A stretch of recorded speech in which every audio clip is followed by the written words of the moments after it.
So I'm here at the beach and I just wanted to make a quick video for you guys about my journey to the ocean, my journey to becoming a surfer. And this was something that happened after an awakening, after I met Swamiji. And there's a plane, hold on.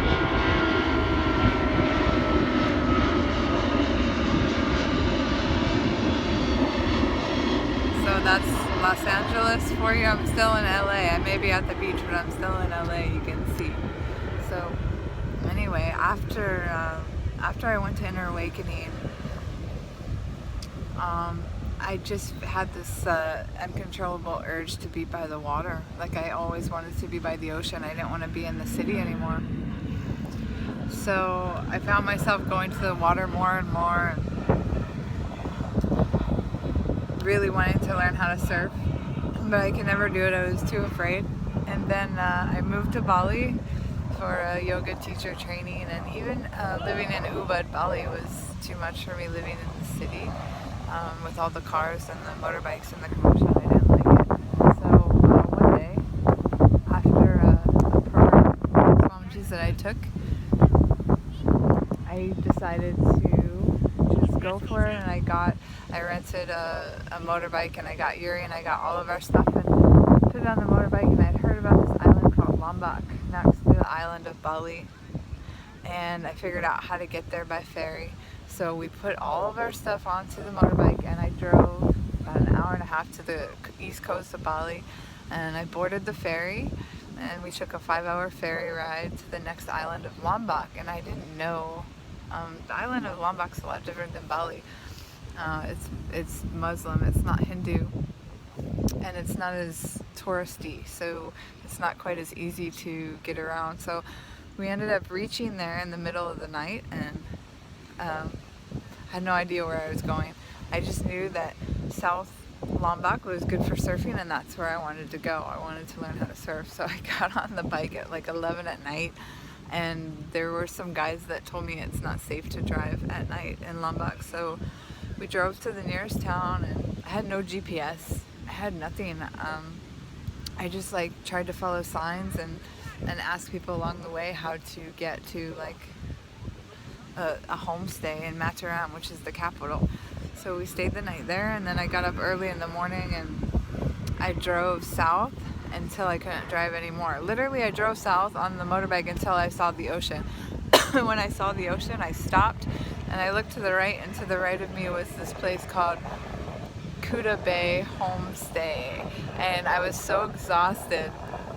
Yuri was with me the whole time he was on the motorbike, so I was so exhausted. I literally just got off the bike and I walked up to Kuta Bay Homestay and I asked him, "Do you guys have a room, and can you teach me to surf?" So my friend Juan, well, he's now my friend, he didn't know me then, but he said, "Hold on, just let me check." And he went and got the owner, and the owner's name's Tom. And Tom came out and he said, yeah, we have a room. Yeah, and I'll give you some surf lessons. So that is where me and Yuri ended up staying for the next 7 months. We were there.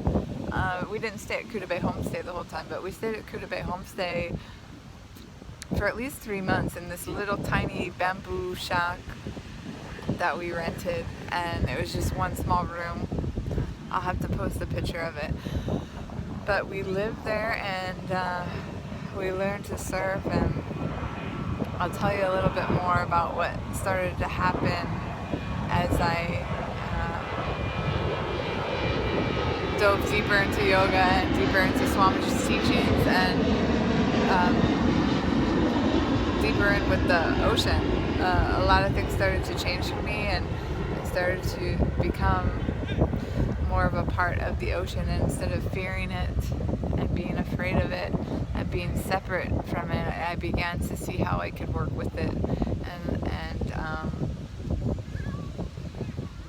become friendly with the ocean. So I'll talk more about that in the next video. I just wanted to give a little short introduction about how I was able to learn to surf. And let me just explain, before I met Swamiji, I couldn't